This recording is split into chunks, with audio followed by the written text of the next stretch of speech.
Hey, this is Professor Game, where we interview successful practitioners of games, gamification, and game thinking who bring us the best of their experiences to get ideas, insights, and inspiration that help us in the process of getting the students to learn what we teach. And I'm Rob Alvarez. I work at IE Business School Publishing, where we create interactive and engaging learning materials. Do you have something you'd like some help with? Ask our guests. Go to professorgame.com/question and get your question answered in a future episode. Engagers, and today we have a repeating guest, and guess who that is? That is Vasilis Gkogkidis. Vasilis, I think this time I got it right for the first time, didn't I? Well done, you did. I get my badge this time, good.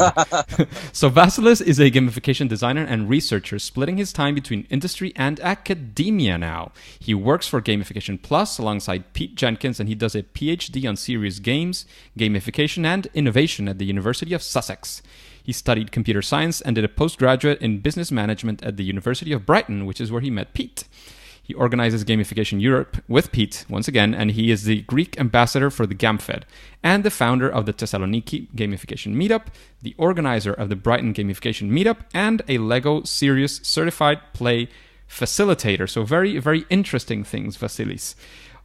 Today, however, if you want to listen to the original episode, you can go into professorgame.com and look for the original episode where Vasilis talks about some experiences he had, struggles he had, the best experiences he's had, some best practices that he's found. I mean, very, very interesting things that we get into. But, however, today, as I mentioned in the interview, Pete is organizing the Gamification Europe conference, which we are also sponsoring as a media sponsor here in Professor Game. So that's what we're going to be talking about today. If you're even considering going to a gamification conference, I encourage you to listen in and understand if this conference is for you, why it's so amazing, and there you'll get either convinced or not if you're not interested in going to this conference. What do you think, Vasilis? I hope they will be convinced to join us. I'm sure, but we have to give them choice, Vasilis. Remember, that's a gamification element. We should. So how's the conference organization going, Vasilis? First of all, thank you for being a media sponsor. I want to say that publicly as well. I've said it many times in our private conversations, but I want to say it privately because publicly. It's really important for us to have media sponsors and people like yourself that want to help us spread the word about an event that we started last year. And we're organizing this year for the second time. It's going really well. I'm very happy with how things are going because I need to say that since end of June, I spend most of my time organizing the conference, and it's a lot of work, but it's really nice to see it going very well. Like I told you, we just sold out yesterday the Call to Adventure ticket, which you could say was our super early bird ticket. And I'm very happy we sold this out. We got great speakers coming. So what I do mainly is curate the event, talk to a lot of people during my week. You'd be surprised how many Skype calls I do every week. And try and pick the speakers and the themes that are most interesting, I think, for gamification and go along really well with the theme we picked for this year's event. So, to give you a bit of background, this year's theme is from player to professional.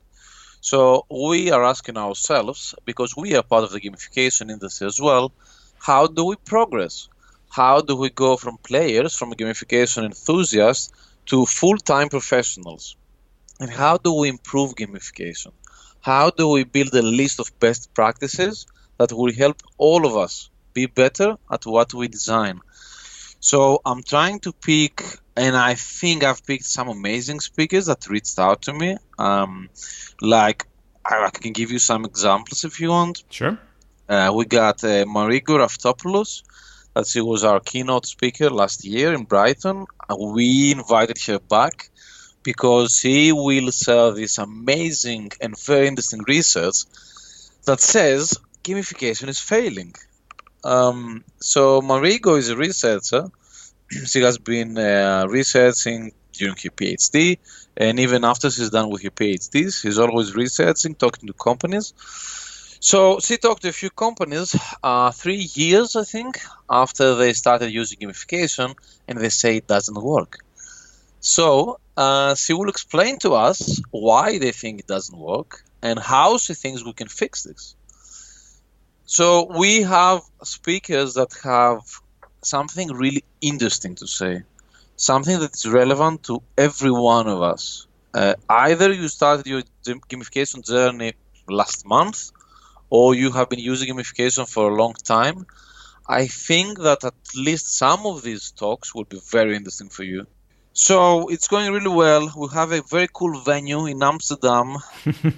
So Vasilis, before you get into the venue and some of the specifics, I would like to get right into something that I think is very interesting, and it's what do you think is what makes Gamification Europe special, different from maybe other conferences, different from, I don't know, I'm not going to mention any conference in particular, but why do you think that are maybe 2 or 3 elements that you could say, well, Gamification Europe is special and different because of this and that? Is there anything that you would call out in that sense? It's a good question that I have to answer every week to people that are interested in coming to the event or being sponsors, because a few companies have reached out to us and they want to sponsor the event maybe. So they ask me the exact same question. What I say is that I don't know of another international conference in Europe where everything is in English, where everyone is from all around the world, and it's not academic, because you got some academic conferences like GamFed in Finland that are really popular and they're really big and interesting. But in terms of an industry conference, I don't know any that are international in Europe. I know a lot of events that are regional, like Gamification Turkey. They're really good friends of ours, and we went last year. But it's mainly in Turkish, and it's about the Turkish market. Or the one that Adam did in Hungary, for example. That was in Hungarian as well. So Gamification Europe is different from other events in Europe because it's international. Everything is in English. Our speakers come from all over the world, and our attendees come from all over the world.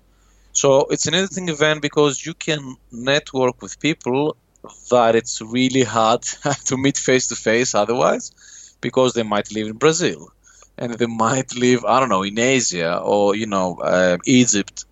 So last year we had people from so many countries, and it's hard. It's hard for some of them to fly over to Europe often, but they will do it for an international event. And because we travel a lot, and Pete does travel a lot too, so he meets people from all over the world.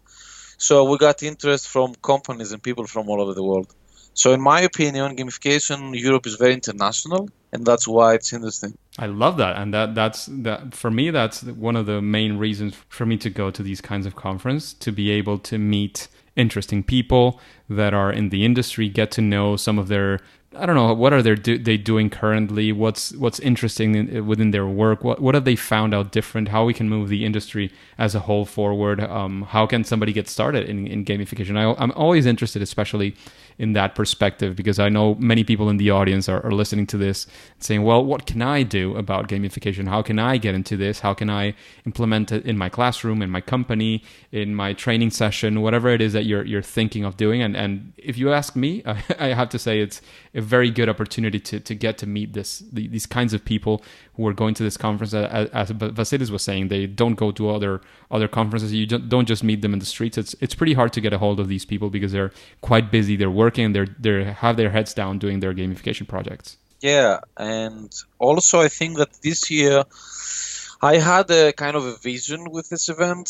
So because the theme says from player to professional, I wanted this to be more of a learning experience than just, networking and hearing about this really nice project that this company did. Which in some conferences I feel that, okay, a company goes there, they tell everyone how clever they are and how well they did, and hey, we all clap and we're really happy. No, I am trying to turn this event into a learning experience for everyone, myself included. So I try and have long conversations with people that I want to invite as speakers, and I want them to talk about something very specific. So I'll give you another example of a speaker that I invited. Yes, please. And I think, by the way, Marigo is also a past guest, just like Vasilis.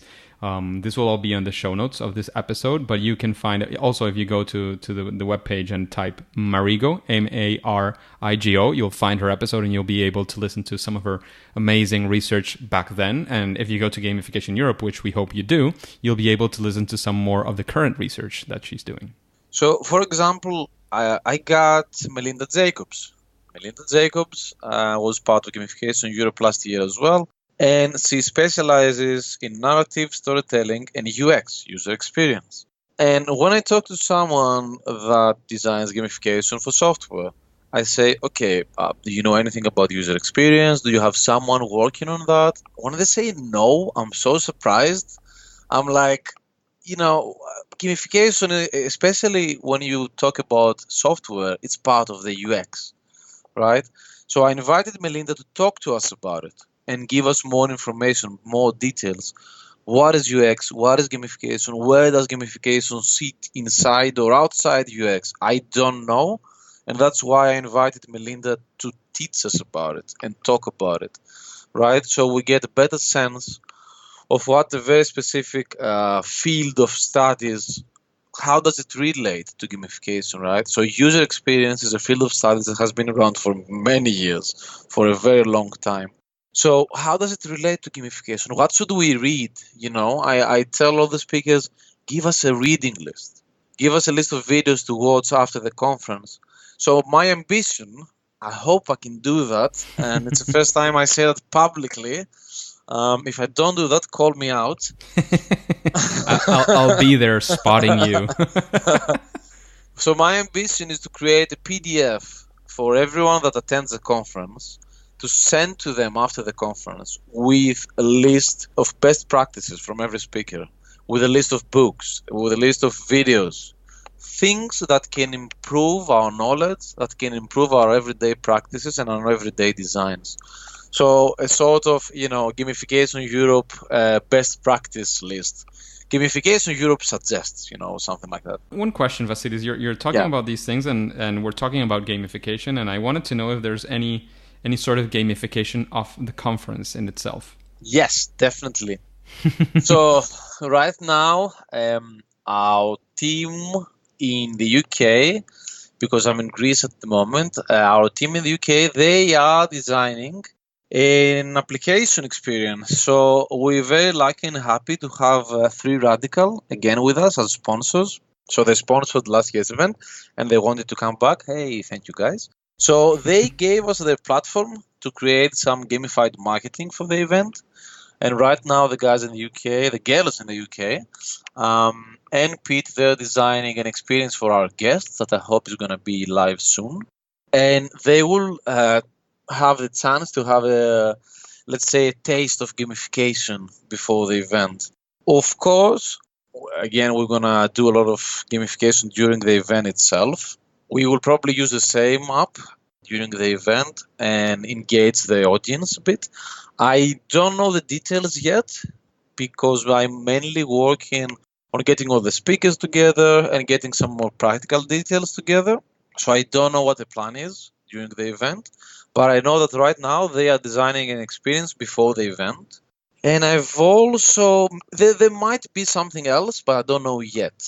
There might be some more gamification before the event. I don't know yet. I'll keep my cards closed on that one, and we'll see. You're folding in. That's good. There needs to be also some things kept in the dark so that we're more interested because of the whole mystery part. Yeah, I don't know if that's happening, to be honest, and I don't want to say something and then it doesn't happen. Yeah. And Vasilis, you were mentioning, I'm very happy about the fact that you're trying to target this as a learning experience. For me, the networking is always there, even whether you want it or not. It's going to be there because you get together a bunch of people who would not be together otherwise. But you're targeting it to become a learning experience for all kinds of targets. And as you know, this podcast, there are many of our listeners, of our engagers, come from the educational sector, from these learning experiences as well. So I wanted to know if you have any sort of a track on education. Is there anything any speakers that come from the educational world? How's that looking currently? Again, we are still in the start of September, so we don't really know the final look of some things, but how's it going up to this date? So we don't have different tracks like we did last year, because this year we only have one room. So it's more like a small theater, kind of. So imagine the venue, they do a lot of improv theater and they do stand-up comedy. So it's kind of a small theater with a really nice stage and sound and lights. But the problem is that's only one room. So you cannot have multiple tracks, right? So only one track this time, which means less speakers. But no one will be upset that they missed something. Last year, I won't say I was upset, but one of the first people I've met in the gamification world in person, which is Bernardo Letay from Mexico, our session was literally simultaneous. So it was impossible for me to be at my session and at his session at the same time. Yeah. So that was a problem. I mean, it was a good problem to have. But, you know, it's also a good thing to have one single place where you make sure that everybody's getting the same awesome experience, right? Yeah, I think it's also about trying out different things as an organizer and see what works. So we might find out that we like the double tracks and next year we bring them back. Or some other way of, I don't know, having different experiences like workshops or something. I don't know. Part of the decision was because of the venue. We like this venue. And part of it was to just try out and see how it works out. So to answer your first question is, yeah, we don't have a track dedicated to education because we don't have tracks. But we have some people, some of our speakers work in education, either part-time or full-time. So, for example, we got Bernardo coming back from Mexico. And we're really glad he's willing to make the journey again from Mexico to Amsterdam. So Bernardo will talk about his journey in gamification and how he improved and what he learned from teaching people and how did that improve his gamification skills. So Bernardo works in the education field 100% with Blue Rabbit, his tool. That's about education, sorry. And we got Anne Coppens. Anne Coppens does not work in education exactly, but she works in learning.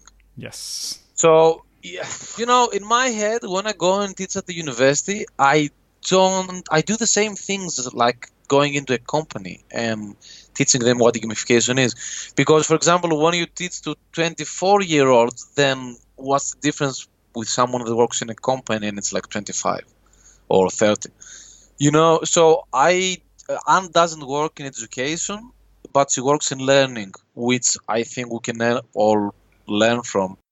Then we have Samantha Clark. Samantha Clark works alongside Sylvester Arnab, that was one of our speakers last year, at Coventry University. And they run a lot of projects with students and learning, so they focus on learning 100%. Samantha has an amazing case study. It's maybe one of the sessions that I'm most looking forward to because it's so weird and different. So they send mystery boxes to their students without telling them anything. And they tried to teach them things with these mystery boxes. And apparently this was a gamified experience for the students, and they learned specific things. And then they measured the results. So there is research behind it. And she will present to us how they designed the boxes and what were the result of the study. So that's really interesting coming from the education field as well, because I've never heard of mystery boxes. Yeah. Definitely. In fact, you're mentioning more of the speakers, and one of the questions I wanted to make is, you know, who are these cool kids on the block who are speaking? Who are people that you're expecting to come that speaking or not speaking are coming? Like, who do you think should be? I mean, on one hand, who are some of the speakers, or where can we find the full list? Who else is coming that you know is coming to this conference and you think is one of the cool kids in the block? And of course, who are the people that should be going to a conference like Gamification Europe? So I will mention the speakers we have online at the moment. I got one or two more that I will announce soon, but I'll give you a quick list of who is on the website at the moment. The website, if you just Google Gamification Europe, it will come up. It's gamification-europe.com. It's really easy to find, and all of the information is there. So like I said, Marie Guraftopoulos, Ann Coppens, Melinda Jacobs, Andrzej Mazuski. I hope I didn't murder your name, Andrzej. Bernardo Letaif, Bart Hoeven from the Netherlands, Michiel van Oynen from the Netherlands, Manuel Pimenta from Portugal, Samantha Clark, Will Stewart Jones, both from the UK, Steve Boxka, I think. I hope I didn't murder your last name, Steve. Steve is interesting because he is from Canada and he was a game designer in AAA games. And now he works in gamification. We got Zach Fitzwalter from Australia. All around the world. All around the world, yeah. And Karen Sikima from the Netherlands. So these are some of the cool kids that are going to be speaking at the conference. We also got Juliette Denny, that I know she's coming. She's one of our sponsors this year with her company, Growth Engineering. I haven't announced her talk yet, but it's going to be on the website soon. Who should be at the conference? That is a good question. Again, a lot of people ask me that. And I spent some time analyzing the data from last year and talking to some people that came last year and talking to Pete that he talked to almost everyone last year. So he could give me, and the data could give me a really good sense of who came to Gamification Europe 2017 and who should come to Gamification Europe 2018, right? One category is gamification designers and consultants. So there is people all over the world working with a small firm, a big firm, or on their own, offering gamification advice or design. So these people do not own a platform. They offer advice on which is the right platform to use maybe for the customers, which are the right game mechanics, the narrative, how does it tie in with the strategy of the company, things like that. So this is a category of people, gamification designers, consultants. They want to know more, they want to network, they want to be better at what they do. Software vendors, companies that have some sort of gamified software, like 3 Radical, like Growth Engineering, like Funnyfire, people like that, they want to come to the conference, showcase their product, talk about it, meet other people that have products, try out other products, and talk to potential partners and customers. Then you have companies that want to go into gamification or individuals that want to go into gamification. So that might be someone from a company that they heard that gamification is this really cool thing and they've read a few things online. Maybe they even attended a training or they tried a small project, but they want to learn what more is there. What is gamification? Where can I use it? You know, some user cases, some case studies, some people that have done it. So they come to the conference to learn more about gamification, to meet more people that have implemented or designed gamification and learn how they can use it more. Then you have companies that already are using gamification and they want to do even more. Because for me, like your expertise or something never ends, right? You can improve and improve and improve always. So I know a few companies that they use the gamification with their clients or in-house for their employees, and they always want to improve. So they come to the conference to learn. They come to the conference, of course, as everyone else, to network and meet new people, catch up with old friends as well, and improve. A lot of these people, when we talk on Skype, they want to learn more. Because when you focus on your day-to-day work, and maybe you focus on marketing, for example, you don't have the time to read about a case study on human resources. You don't have the time to read a case study on motivation or sports or, I don't know, something around gamification, UX, play testing. We got a great session on play testing from Zach Fitzwalter and another one on prototyping from Man. You always want to learn more because you never have the time to learn everything while you run your own projects. So these are the sort of 4 categories I have identified of companies that come to the conference and should come to the conference. And I'm really happy to talk to anyone that is interested. short Skype helps a lot. We can always find Vasilis to talk about these things in private, I'm sure. Yeah, I'm pretty social on social media. But if you wanna have a Skype with me, I'm always up for that as well.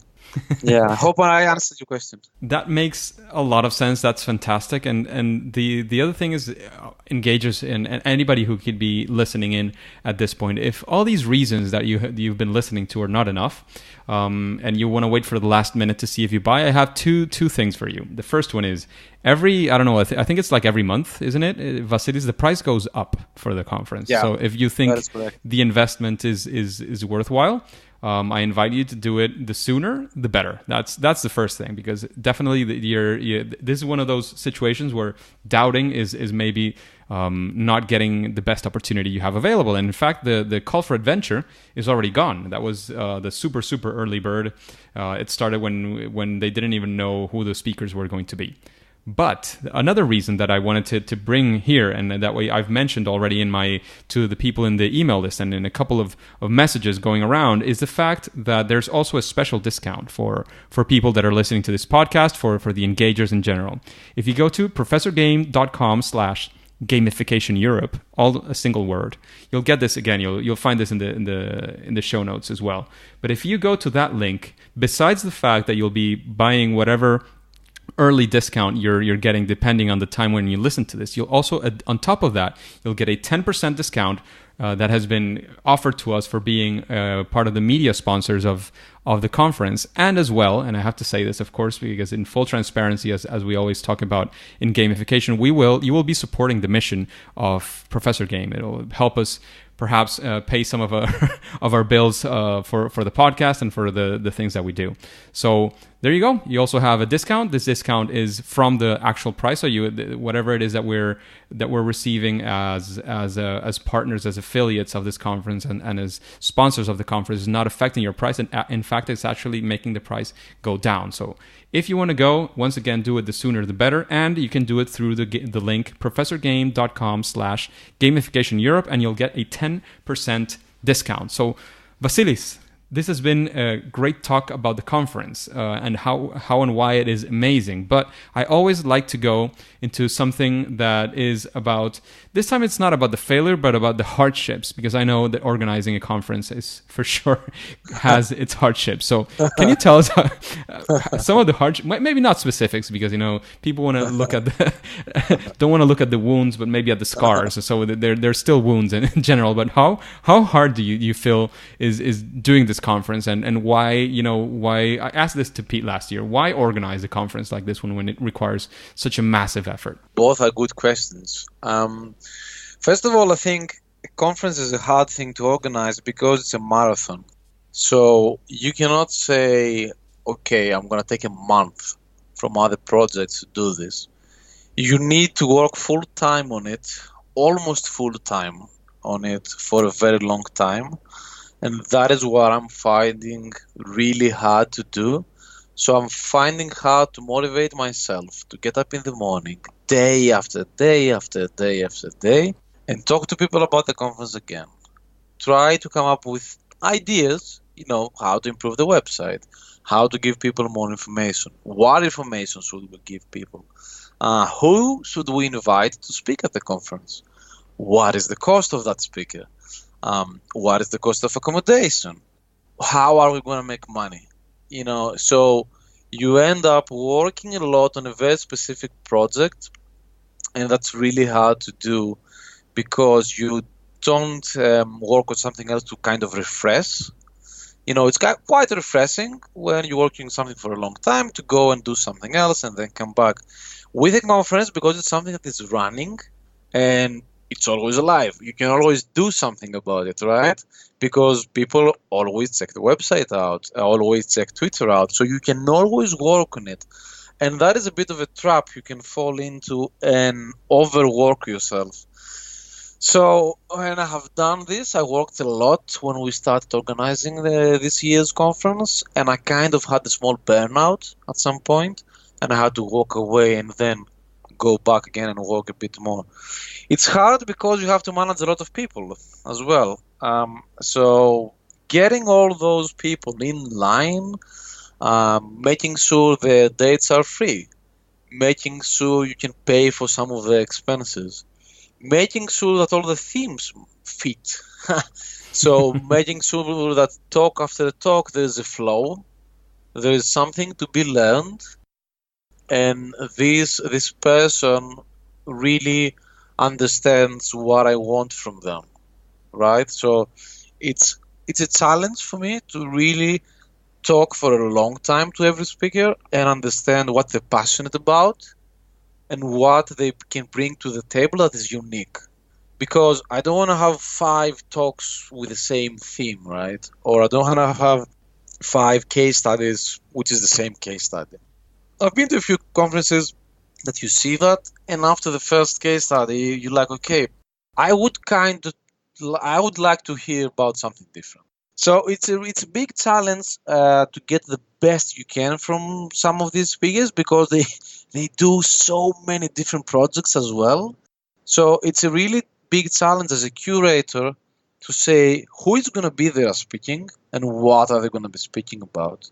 But it's a really nice headache for me, because I like these things. I like curating events. I've done it in the past with music as well. So I would say it's hard because you have to manage a lot of people, and it's a long-term engagement. So it will take you at least 9 months, I would say, to organize a conference really well. And in the beginning, of course, it's much harder. As the years go by, I'm sure it gets easier. But I think in the beginning, the first 2-3 years are quite hard to build your brand from ground up, to build your audience from the ground up. And why would you, that was the second question, but why did you decide to get involved in the organization of this, aside, of course, from getting Pete to motivate you in the best ways? I'm sure you have your own reasons. Pete, it's really funny. For people that don't know this story, it's really funny how Gamification Europe happened last year. really, really quickly. Pete called me end of August and said, "We're doing a conference." When, Pete? In November. I look at my calendar. I'm like, I'm fully booked until November. You are fully booked as well. So it was a big challenge. I think I got my first white hair because of the conference. But the reasons, it's not one thing, I would say. It's a lot of little reasons.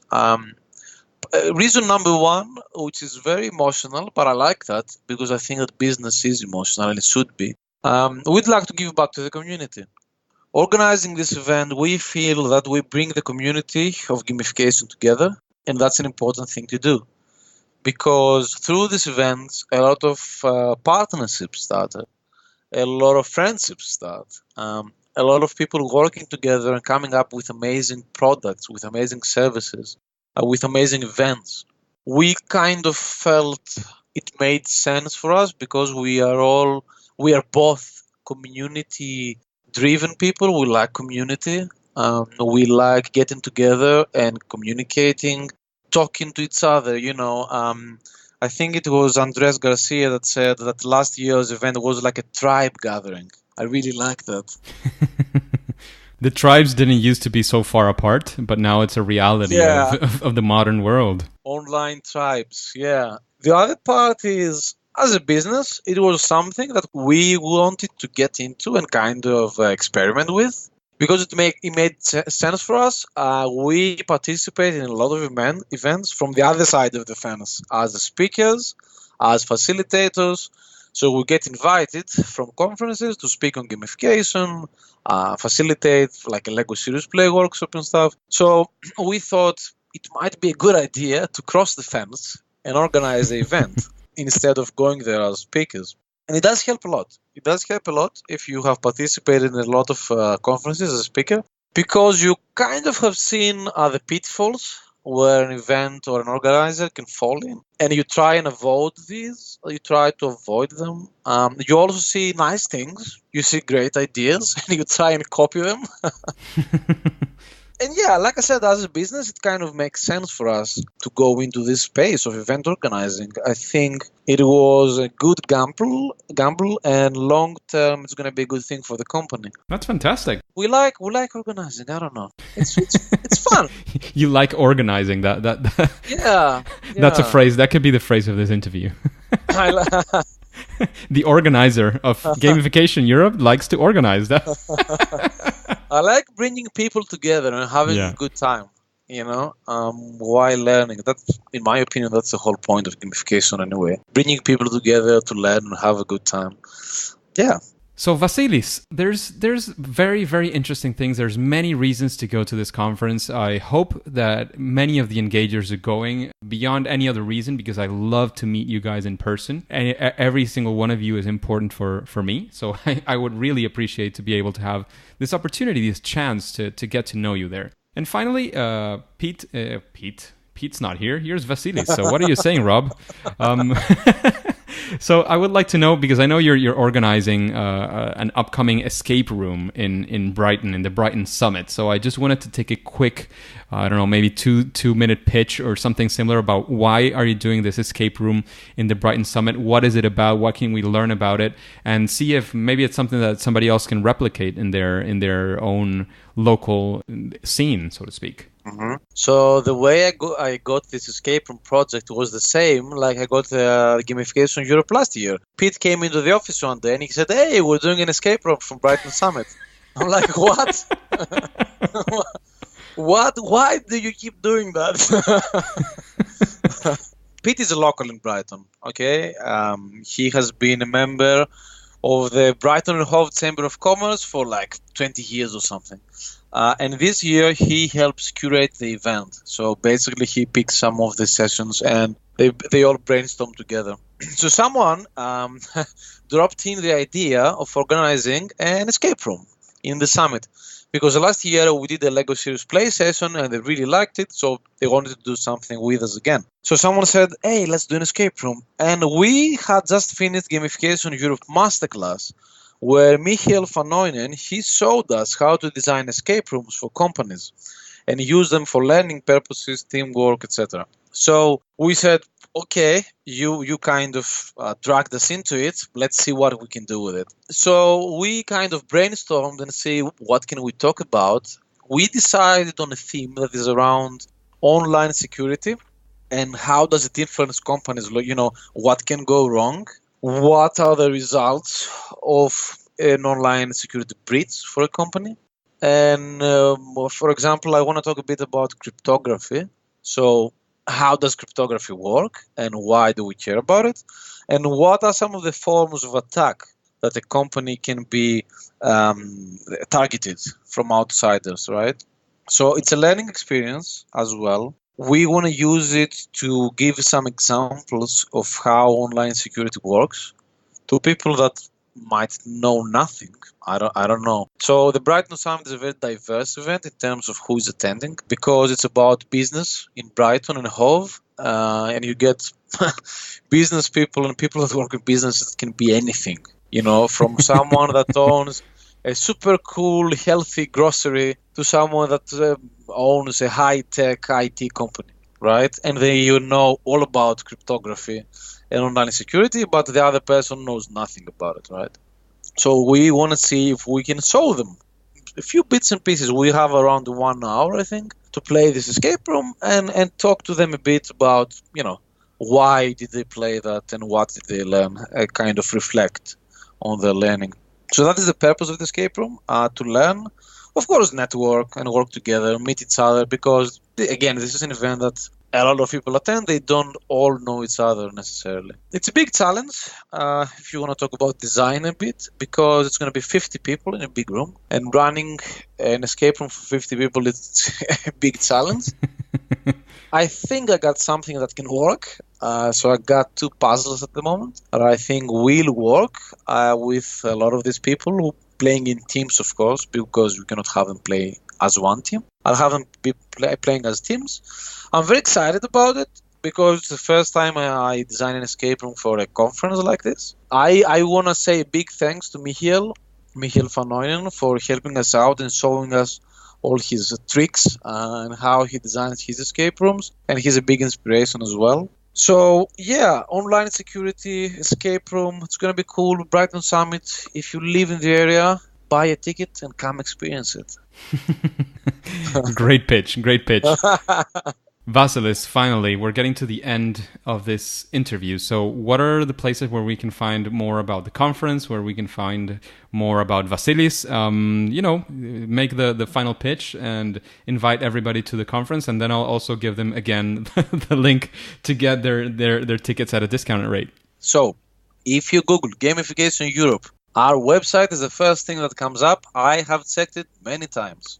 So the website comes up, all our social media will come up. We have a Facebook profile, we have a Twitter profile, we have a LinkedIn profile for the conference. I got all these profiles as well. Pete Jenkins has all these profiles as well.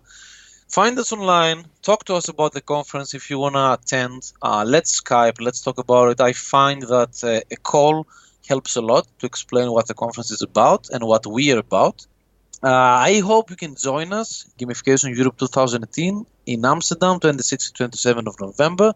It's a Monday and a Tuesday, and you got the weekend before the event to spend in Amsterdam, which is a really cool place if you've never been. I've been a few times. It's super cool. You should go and walk around. What else? Don't have me spell my name, just anyone interested, have a look at the links on the episode. You will be very confused with my last name, especially. Basically, if you see it and then you listen to it, you think they're talking about two separate people. So you see it and you say, I have no idea how I can pronounce this. And then Vasilis goes there and says, it's Gkogkidis. And you say, good Lord.